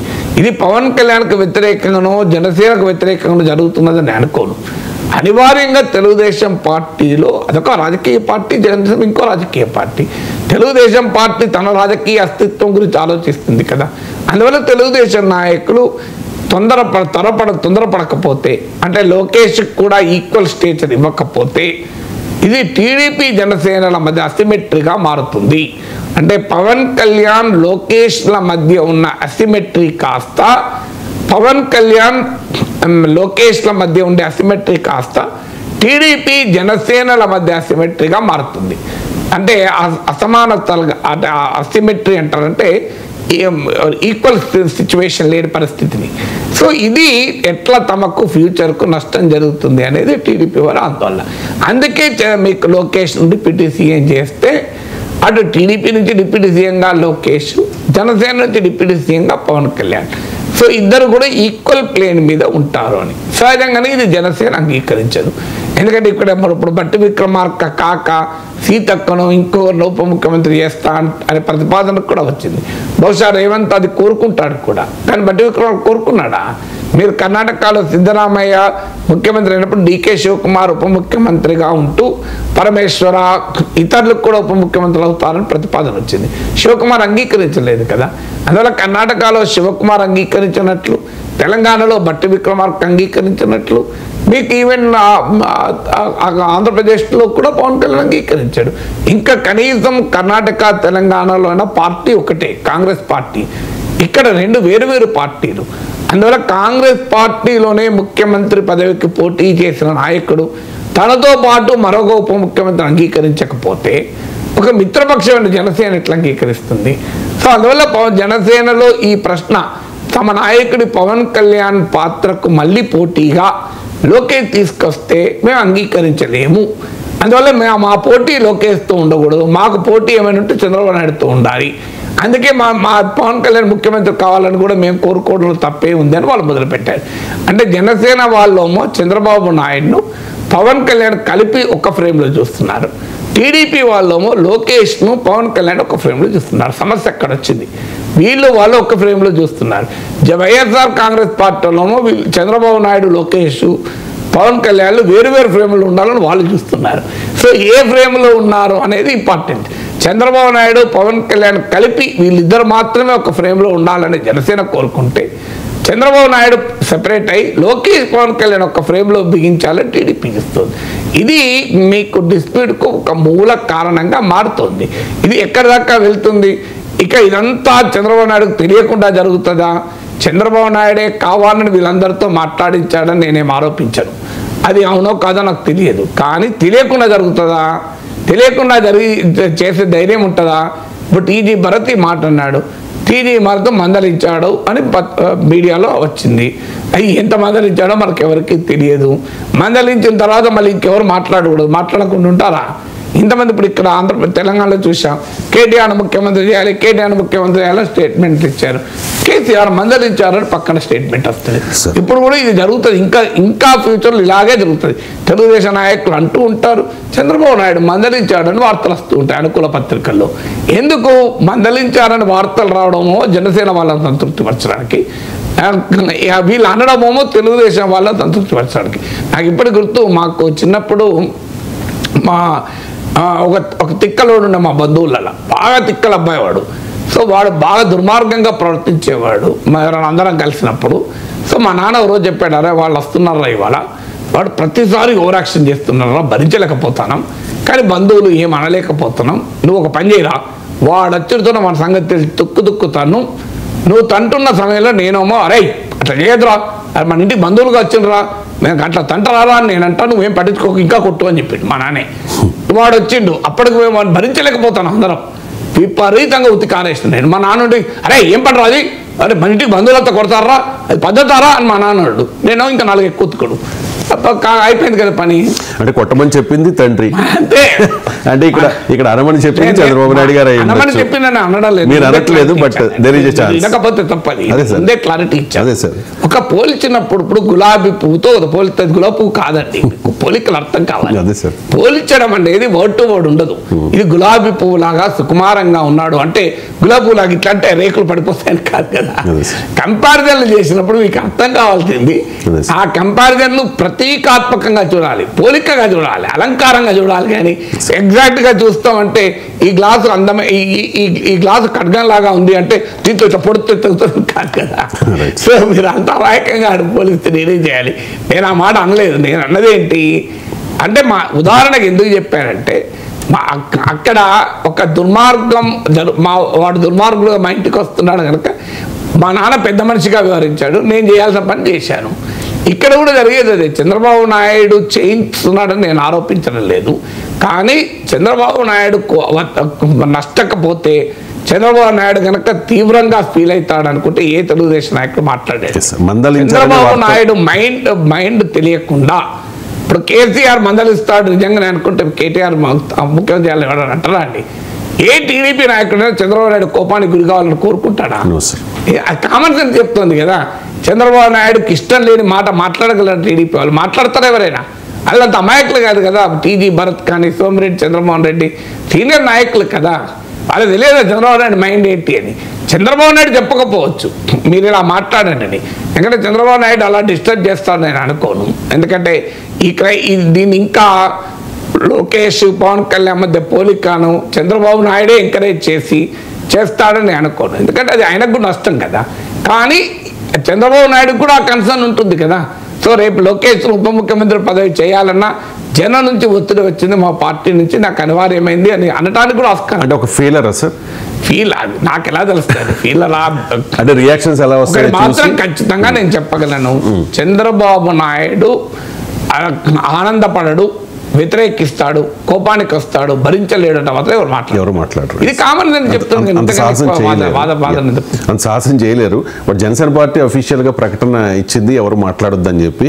తెలుగుదేశం పార్టీ అయితే ఇప్పటివరకు అఫీషియల్ గా చెప్పలేదు, బట్ మందలించారు అని మాత్రమే వార్తలు వచ్చాయి సార్. అంటే అగ్రస్థాయి నాయకుల్లో మాత్రం వాళ్ళందరూ కూడా చాలా కామ్గా కుంభనంగా ఉన్నప్పటికీ కూడా సోషల్ మీడియాలో Telugu Desam party social media versus Janasena party social media అన్నట్టుగా ఇప్పుడు వార్ జరుగుతోంది సార్. సోషల్ మీడియాలో ఒక రేంజ్లో ఉతికారేసుకుంటున్నారు ఒక్కొక్కరు కూడా. అంటే ఇది అల్టిమేట్గా ఆ రెండు పార్టీల మధ్య సంబంధాల మీద ఎఫెక్ట్ చూపించదంటారా? ఇప్పుడు అవ్వచ్చు, లేకపోతే భవిష్యత్తులో అవ్వచ్చు. చాలా సార్లు చెప్పాను, మళ్ళీ నేను భవిష్యత్తు ఊహాగానాలు అనుకో సార్, ఆల్రెడీ స్టార్ట్ అయింది. సో దీనివల్ల ఏమో కూటమి విడిపోతుంది, చెడిపోతుంది అని కంక్లూజన్ రావడంలో అర్థం లేదు. కానీ రెండు రాజకీయ పార్టీలు పొత్తు పెట్టుకున్నప్పుడు ఇలాంటిది సహజ పరిణామం. దీన్నేమి ఇప్పటికిప్పుడు ఎక్కడా పవన్ కళ్యాణ్ చంద్రబాబు నాయుడు పట్ల, లోకేష్ పట్ల పవన్ కళ్యాణ్ చాలా హుందాగా వివరిస్తున్నారు. ఆ మాటకు వస్తే చంద్రబాబు నాయుడు, లోకేష్లు కూడా పవన్ కళ్యాణ్ పట్ల చాలా గౌరవంగా వివరిస్తున్నారు. సార్ రీసెంట్ గా జరిగిన ఒక కార్యక్రమంలో కూడా పవన్ కళ్యాణ్ గారు వస్తూ ఉంటే చంద్రబాబు నాయుడు గారు, లోకేష్ గారు ఇద్దరు లేచి నిలబడి ఆయనకు స్వాగతం పలికారు. అందులో అనుమానమే లేదు. మీకు ఎక్కడా పవన్ కళ్యాణ్ పట్ల గౌరవాన్ని కానీ చంద్రబాబు నాయుడు కానీ లోకేష్ కానీ చూపడం లేదు. వారి పట్ల పవన్ కళ్యాణ్ కూడా అగౌరవం చూపలేదు. Let us be very clear. ఇది వ్యక్తులుగా మధ్య ఘర్షణ కాదు. ఇదేదో లోకేష్కు పవన్ కళ్యాణ్కు పడడం లేదు, వాళ్ళిద్దరి మధ్య ఏదో ఆధిపత్య పోరు అనుకుంటే చాలా పొరపాటు. ఒక రెండు భిన్నమైన రాజకీయ పార్టీలు, ఇద్దరి రాజకీయ కన్సర్న్స్ రైటు. ఇక టీడీపీది రైటా, జనసేనది రైటా అంటే ఎవరిది వాళ్ళకి రైటు. ఇప్పుడు టీడీపీ తన భవిష్యత్తుకు తమ నాయకుడు ఎమర్జ్ అయి ఉండాలి అని కోరుకోవడంలో తప్పు కాదు కదా. ఇప్పుడు అలాగే జనసేన తమ నాయకుడికి పోటీ అంటూ ఉంటే చంద్రబాబు నాయుడుతో ఉండాలి అని వాళ్ళు కోరుకోవడం తప్పు కాదు కదా. ఈ రెండు రాజకీయ పార్టీలు కావాలని ఘర్షణ పడుతున్నాయనుకుంటే పొరపాటు, నాయకులు కావాలని ఘర్షణ చేస్తున్నారంటే పొరపాటు. టీడీపీ జనసేన మధ్య వైరంగా చూడకూడదు. ఇది ఒక రకమైన అనివార్యతగా చూడాలి. వైరంగా చూసినప్పుడు మీరు భవిష్యత్తు పైన ఏమవుతుంది, కూటమి చెడిపోతుందా విడిపోతుందా అని రెచ్చిపోవడానికి అవకాశం వస్తుంది. ఎందుకంటే ఇది యాంకర్స్ రెచ్చిపోయే అంశమే కాదు. ఎందుకంటే యాంకర్లు రెచ్చిపోయి విశ్లేషకులు రెచ్చగొట్టే అంశం కాదు. నేను చెప్తున్నది ఒక ఆబ్జెక్టివ్ పొలిటికల్ ఎనాలిసిస్ చెప్తున్నా. ఆబ్జెక్టివ్ పొలిటికల్ ఎనాలిసిస్ ఏంటంటే టీడీపీ తన భవిష్యత్తు కోరుకుంటుంది, జనసేన తన భవిష్యత్తు కోరుకుంటుంది. ఇది నేరము కాదు, తప్పు కాదు. టీడీపీ తమకు రేపు భవిష్యత్తు దృష్ట్యా లోకేష్ ఎవాల్వ్ అయి ఎస్టాబ్లిష్ అయి ఉండాలి అని టీడీపీ కార్యకర్తలు కోరుకోవడం నేరం కాదు. టీడీపీ నాయకులు భావించడం తప్పు కాదు, ఈవెన్ చంద్రబాబు నాయుడు భావించడం తప్పు కాదని. ఆయన తెలుగుదేశం పార్టీ మనుగడ గురించి ఆలోచించకపోతే దేని గురించి ఆలోచిస్తాడు? ఇది పవన్ కళ్యాణ్ తగ్గించడానికి చేస్తున్న పని అని నేను అనుకోను. ఇప్పుడు ఇద్దరు పోటీ పడతారు ఐఐటి కొరకు, ఒక క్లాస్లో 30 మంది ఉంటారు ఐఐటి కొరకు. ఐఐటి మంది 30 మంది పోటీ పడతారు. తమకు సీట్ రావాలని పోటీ పడతారు తప్ప పక్కోని సీట్ రావాలని దుర్మార్గంతో, పక్కోని మీద దేశంతో పోటీ పడడు కదండి. ఇప్పుడు క్లాసులో ఉన్న 30 మంది ఏమని ఫీల్ అవుతారు? మా 30 మంది సీట్లు అంతా మంచిగానే ఫీల్ అవుతారు. అక్కడ ఉన్నాయి 30 ఆడ ఉన్నాయి 30 సీట్లు లేవు. అక్కడ ఉన్నాయి 30 సీట్లు, ఇక్కడ ఉన్నది 1 సీట్. ఆడ 30 సీట్లు లేవు. ఆడ 30 సీట్లు ఉంటే ప్రాబ్లం లేదు. 10 సీట్లు ఆడ ఉన్నాయో 10 సీట్లు ఉన్నాయి అనుకోండి. అందువల్ల ఇక్కడైనా అక్కడైనా పోటీ ద్వేషంతో కాదు. ఇక్కడ జనసేన పైన పవన్ కళ్యాణ్ పైన ద్వేషంతో తెలుగుదేశం ఈ భావన ఏర్పడుతుందని అనుకోను. అనివార్యంగా వచ్చేటువంటి డైమెన్షన్ ఇది. ఎందుకంటే 2 పార్టీలు, జనసేన పెరగాలని జనసేన కోరుకుంటుంది, తెలుగుదేశం నిలబడాలని తెలుగుదేశం కోరుకుంటుంది. అందువల్ల లోకేష్ ఎలివేషన్ వల్ల తెలుగుదేశానికి ఫ్యూచర్ లీడర్షిప్ ఛాలెంజ్ ఉండకూడదు అని ఇంకో డైమెన్షన్ కూడా ఉంది. ఇప్పుడు ఇక్కడ మనం అనేక అనుభవాలు చూసాం. మీకు అఖిలేష్ యాదవ్, ములాయం సింగ్ యాదవ్ తనకు అవకాశం ఉన్న సమయంలోనే కొడుకును ముఖ్యమంత్రి చేసి కొడుకును ముఖ్యమంత్రిగా చూసుకున్నాడు. మీకు కేసీఆర్ చేయలేదు, రాహుల్ గాంధీని సోనియా గాంధీ చేయలేదు. మీకు దాని ప్రభావం ఏమవుతుంది? ఇప్పుడు రాహుల్ గాంధీ ప్రైమ్ మినిస్టర్ అయ్యుండి ఉంటే 2009లో ఇప్పుడు ఆయన పొలిటికల్ స్టేచర్ ఏ రకంగా ఉండేది? ఇవాళ మోడీతో కంపారిజన్లో ఆయన పొలిటికల్ స్టేచర్ ఇప్పటికీ ఇంత ఇంప్రూవ్ అయినా కూడా వెలవెలబోతోంది. ఒకవేళ 2009లోనే ప్రైమ్ మినిస్టర్గా కనుక అయ్యి ఉంటే prime minister Narendra Modi versus prime minister Rahul Gandhi అని ఉండేది కదా.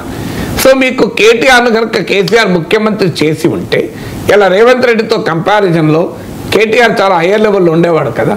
సో అందువల్ల ఎప్పుడు కూడా రాజకీయాల్లో తాము బలంగా ఉన్నప్పుడే నా వారసుని ముఖ్యమంత్రిగానో ప్రధానమంత్రిగానో చేస్తే వారికి అది అడ్వాంటేజ్ ఉంటుంది అనే భావన ఒకటి. కానీ మళ్ళీ మేము అధికారంలోకి మేమే వస్తామని నమ్మకంతో చేయకపోవచ్చు. కేసీఆర్కి పూర్తి నమ్మకం ఉంటే మేమే అధికారంలోకి వస్తామని. తర్వాత ఎవరైనా రాజకీయాల్లో పవర్ అనుభవించాక తమ కొడుకు కాదు, బిడ్డకు కాదు, భార్యకు కూడా పవర్ వదులుకోవాలని కోరుకోరు. అది హ్యూమన్ క్యారెక్టర్ కూడా చాలా మందిలో. ఎందుకంటే అది మామూలు విషయంగా తెల్లారిని దేవుడు పట్టించుకోడు. ఇప్పుడు కేసీఆర్ ముఖ్యమంత్రి ఉన్నాడు, కేటీఆర్ ముఖ్యమంత్రి చేసి ఉంటే పోలో అనుకుంటూ టీఆర్ఎస్ వాళ్ళంతా కేటీఆర్ ఇంటి చుట్టూ తిరిగేవాళ్ళు. కేసీఆర్ ఫామ్ కాఫీ దగ్గరికి ఎవరు వచ్చేవాళ్ళు కూడా కాదు. అందువల్ల అధికారంలో ఉన్న వ్యక్తి చివరి వరకు తానే అధికారంలో ఉండాలి. ఇక తాను లేరు అనుకున్నప్పుడు తన బిడ్డకి ఇవ్వాలని కోరుకుంటాడు. సో అందువల్ల అంత సులభంగా అధికారాన్ని వదులుకోరు ఏ నాయకుడు కూడా. కారణాలు ఏదైనా మళ్ళీ వస్తామన్న ఆశ కావచ్చు, లేదా తాను అధికారాన్ని వదులుకోలేకపోవచ్చు. కేసీఆర్ చేయలేదు. ఇప్పుడు ఏమైంది? కేటీఆర్కి రాజకీయంగా అది లాభమైందా? కాలే కదా. సో ఇక్కడ కూడా అంతే. చంద్రబాబు నాయుడు పైన కూడా ఒత్తిడి ఏంటంటే మీరు మనకు అధికారం ఉన్న సమయంలోనే ముఖ్యమంత్రిగా చేస్తే మనకు లోకేష్ పవన్ కళ్యాణ్తో పోలిస్తే హయ్యర్ పెడెస్టల్ మీకు వచ్చేస్తాడు. అందుకే మీకు భరత్ ముఖ్యమంత్రి చేయాలని మాట్లాడింది.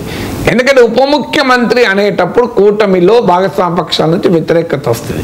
ఇప్పుడు పవన్ కళ్యాణ్ జనసేన ఎట్టి పరిస్థితులు అంగీకరించింది. ఎందుకంటే పవన్ కళ్యాణ్ సిగ్నిఫికెంట్ తగ్గిపోతుంది. కానీ లోకేష్ను ముఖ్యమంత్రి చేయాలని చంద్రబాబు నాయుడు అనుకున్నాడు అనుకోండి, పవన్ కళ్యాణ్ ఎలా ఆపగలుగుతాడు? టీడీపీ ఎమ్మెల్యేల ఇష్టం కదా, టీడీపీ ఇష్టం కదా తమ పార్టీ తరఫున ఎవరు నాయకుని చేయాలని. చంద్రబాబు నాయుడు నాయకుడిగా ఉంటేనే నేను కూటమిలో ఉంటాను అని పవన్ కళ్యాణ్ అనగలడా? ఒకవేళ అలా అని దూరం వెళ్ళినా ప్రజలు యాక్సెప్ట్ చేస్తారా? లేదు. ఒకవేళ పవన్ కళ్యాణ్ అలా అని దూరం వెళ్ళినంత మాత్రాన లోకేష్ ముఖ్యమంత్రిగా ఆపగలడా? అందువల్ల ఎవరిని తెలుగుదేశం పార్టీ తరఫున ముఖ్యమంత్రి చేయాలన్నది పూర్తిగా చంద్రబాబు నాయుడు చేతిలో ఉంటుంది, టీడీపీ చేతిలో ఉంటుంది. ఉప ముఖ్యమంత్రి చేయాలన్నప్పుడు మాత్రం జనసేన కూడా యాక్సెప్ట్ చేయాలి, బీజేపీ కూడా యాక్సెప్ట్ చేయాలి. జనసేన అందుకు ఈ పవన్ కళ్యాణ్ యాక్సెప్ట్ చేస్తారని అనుకోరు. ఎందుకంటే లోకేష్ను ఉప ముఖ్యమంత్రి చేయడం పట్ల కాదని వ్యతిరేకత. ఆటోమేటిక్గా పవన్ కళ్యాణ్ ప్రత్యేకత పోతుంది కదా, అది జనసేన అంగీకరించింది. Not against Lokesh, but Pawan Kalyan significant తగ్గించడాన్ని అంగీకరించలేరు కదా. పవన్ కళ్యాణ్ సిగ్నిఫికెంట్ ఆటోమేటిక్గా తగ్గుతుంది ఇద్దరు ఉప ముఖ్యమంత్రులు వస్తే. అందువల్ల ఇప్పుడు ఈ డిమాండ్ ఏమొస్తుంది అంటే ఈ కూటమిలో ఉండే డైనమిక్స్ వల్ల మనకి ఇబ్బంది ఉంది కనుక ఉప ముఖ్యమంత్రి ఎందుకు ఏకంగా సీఎంఏ చేసేస్తే అయిపోతుంది కదా. ఇప్పుడు సీఎం మళ్ళీ 2029 తర్వాత అధికారం ఉన్నా లేకపోయినా ఇబ్బంది. 2029 నాటికే లోకేష్ను ముఖ్యమంత్రిగా చేస్తే జగన్మోహన్ రెడ్డితోని పవన్ కళ్యాణ్తోని ఈక్వల్ స్టేచర్లో ఫైట్ చేయగలుగుతారు. పవన్ కళ్యాణ్తో ఒకవేళ ఫైట్ చేయాల్సిన అవసరం లేకపోతే జగన్తోనైనా ఫైట్ చేయగలుగుతారు అనే యాంగిల్ ఉండొచ్చు. అందుకే పాసిబిలిటీ ఏంటి? ఉప ముఖ్యమంత్రి చేయాలంటే కూటమి డైనమిక్స్ అంగీకరించకపోతే చంద్రబాబు నాయుడు జాతీయ రాజకీయాలకు వెళ్ళే అవకాశం కూడా ఉంటుంది. ఆయనకు ఆ అడ్వాంటేజ్ కూడా ఉంది కనుక ఆయన మోడీ ప్రభుత్వంలో చాలా కీలక మంత్రిగా ఉండవచ్చు, లేదా ఆయన కావాలనుకుంటే వైస్ ప్రెసిడెంట్ కావచ్చు చంద్రబాబు నాయుడు, సో ఆయనకు ఆ స్కోప్ ఉంది కనుక చంద్రబాబు నాయుడును ఏదో ఏది లేకుంటే ఇంట్లో కూర్చోమని కాదు.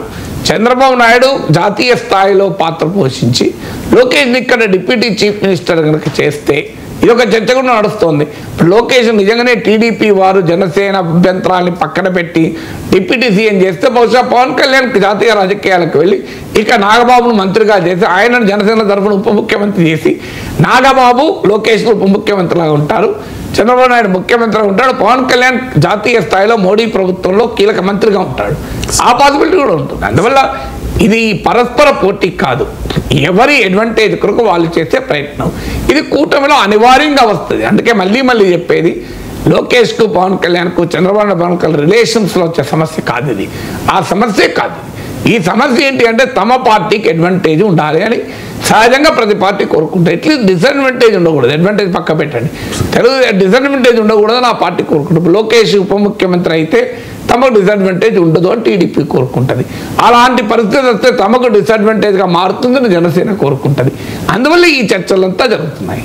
ఢిల్లీలో రామాయణం రగడ అంటే రాజకీయ విమర్శలు చేసే క్రమంలో చాలామంది నాయకులు కొన్ని పౌరాణిక పాత్రల్ని కూడా ఉదాహరిస్తూ ఉంటారు కదా సార్. సో ఇప్పుడు కేజ్రీవాల్ ఒక కమెంట్ చేశారు. ఒకసారి ఆ కమెంట్ విన్న తర్వాత మాట్లాడదాం. ఒకసారి కేజ్రీవాల్ బయట. रामचंद्र जी खाने का इंतजाम करने जंगल में गए, माता सीता को अपनी झोपड़ी में छोड़ गए और लक्ष्मण को बोले कि तू सीता मैया की रक्षा करेगा। इतने में रावण आया सोने का हिरण बन के। आया कि नहीं आया? सोने का हिरण बन के आया। सीता मैया लक्ष्मण को बोली मेरे को ये हिरण चाहिए। लक्ष्मण बोला ना मैया, भगवान राम कह के गए हैं कि मेरे को आपकी रक्षा करनी है। उसने बोली नहीं, मैं तेरे को आदेश देती हूँ, जाओ और हिरण को पकड़ के लाओ। लक्ष्मण के पास चारा नहीं था, लक्ष्मण चला गया और वो रावण अपना वेश चेंज करके और सीता मैया का हरण करके ले गया। तो एक दिन रामचंद्र जी खाने का इंतजाम करने जंगल में गए। రైట్ సార్, ఇక్కడ माता सीता को రావణ్ సోనే కా హిరణ్ బన్కే ఆయా అన్నారు. వాస్తవంగా మారీచ్నే సోనే కా హిరణ్ బన్కే ఆయా. నాకున్న నాలెడ్జ్ ప్రకారం మారీచుడు కదా సార్ వచ్చింది. నేను చదివిన రామాయణం ప్రకారం కూడా మారీచుడే మామైతాడు. మారీచుడే మాయాలేడి రూపంలో వచ్చాడు. అయితే ఇక్కడ మనకు అంటే ఒక పాసిబిలిటీ ఏంటి అంటే ఆయన మరి రామాయణంలో అనేక వర్షన్స్ కూడా ఉన్నాయి. స్టాండర్డ్ ఏంటంటే వాల్మీకి రామాయణం.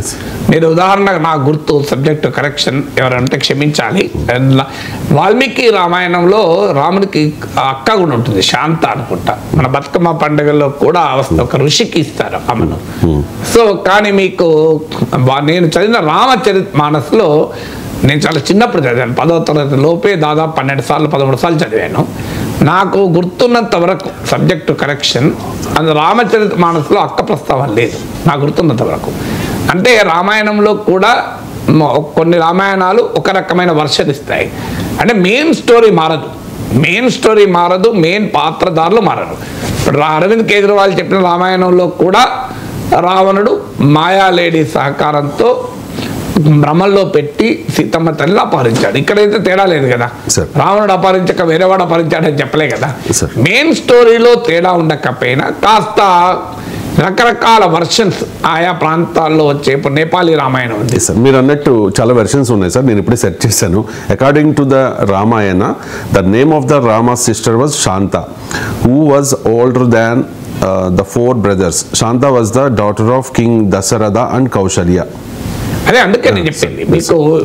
అదే నాకు గుర్తున్నంత వరకు రామచరితమానస్లో లేదు సబ్జెక్ట్ కరెక్షన్.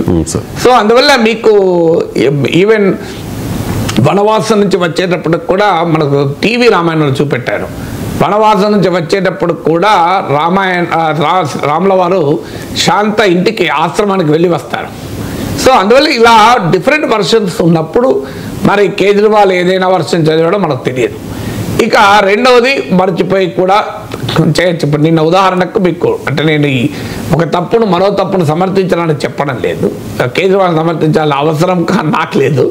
కానీ నిన్న డొనాల్డ్ ట్రంప్ మీరు చూడండి, బర్త్ రైట్ సిటిజన్షిప్ అనేది ప్రపంచంలో ఎక్కడా లేదో ఒక అమెరికాలో ఉంది అన్నాడు. అది పచ్చబద్ధం, 38 దేశాల్లో ఉంది, 38 కంట్రీస్లో. ఆఖరికి బ్రిక్స్లో ఎస్ అంటే సౌత్ ఆఫ్రికా, ఆయన స్పెయిన్ అన్నాడు, స్పెయిన్ అన్నాడు. సో అలా ఒక్కొక్కరు ఈవెన్ అమెరికా అధ్యక్షుడికే బ్రిక్స్లో ఉన్న 5 దేశాల పేర్లు కన్ఫ్యూజ్ అయిపోయి సౌత్ ఆఫ్రికా బదులు స్పెయిన్ అన్నాడు అంటే ఒకసారి స్లిప్ ఆఫ్ ద టంగ్ కూడా కావచ్చు. మరి అది దేనికేందో కేజ్రీవాల్ వివరణ ఇస్తే తప్ప కాదు. దీని పట్ల రామాయణాన్ని అగౌరవపరచడమో రాముల వారిని అగౌరవపరచడమో కాదు. మనిషి మాట్లాడే సమయంలో కొన్నిసార్లు స్లిప్ ఆఫ్ ద టంగ్ కావచ్చు, కొన్నిసార్లు తొందరపాటుతో మాట్లాడచ్చు. అందువల్ల దాన్ని ఒక పొలిటికల్ అంశంగా చేయాల్సిన అవసరం ఉందని నేను అనుకోను. అది చాలామంది చాలా రకాలుగా మాట్లాడుతూ ఉంటారు. సో అవి వివాదాలు అవుతూ ఉంటాయి. బీజేపీ నాయకులు కావచ్చు, ఆప్ నాయకులు కావచ్చు, ఇంకోరు కావచ్చు. ప్రతిదాన్ని వివాదం చేయాల్సిన అవసరం లేదు. రాముల వారిని అవమానకరంగా మాట్లాడితే మాత్రం ఖచ్చితంగా చేయాలి. అది ఎక్కడ కేజ్రీవాల్ ఎప్పుడూ చేయలేదు. కేజ్రీవాల్ వాస్తవానికి అయోధ్యకు ఉచితంగా ప్రయాణాన్ని ఏర్పాటు చేస్తానని అమలు చేశాడు. నేను హనుమంతుని భక్తుడు అన్నాడు. అందువల్ల రాముల వారి విషయంలో కేజ్రీవాల్ ఏమీ ఛాన్స్ ఏమి ఇవ్వడం లేదు బీజేపీకి. మిగతా సెక్యులర్ పార్టీస్ ఇచ్చే ఛాన్స్ కూడా ఇవ్వడం లేదు. అదే ఇప్పుడు బీజేపీ బాధ. మాకు ఎక్కడ దొరుకుతలేడు హిందుత్వ విషయంలో అంటే కేజ్రీవాల్ని హిందూ వ్యతిరేకిగా ప్రొజెక్ట్ చేస్తానికి ఎక్కడ దొరకడం లేదు, ఛాన్స్ ఇవ్వడం లేదు కేజ్రీవాల్. అందువల్ల దీన్ని పట్టుకున్నారు తప్ప ఇది పెద్ద ఇష్యూ అవుతుందని ఇష్యూ అనే అనుకోలేదు.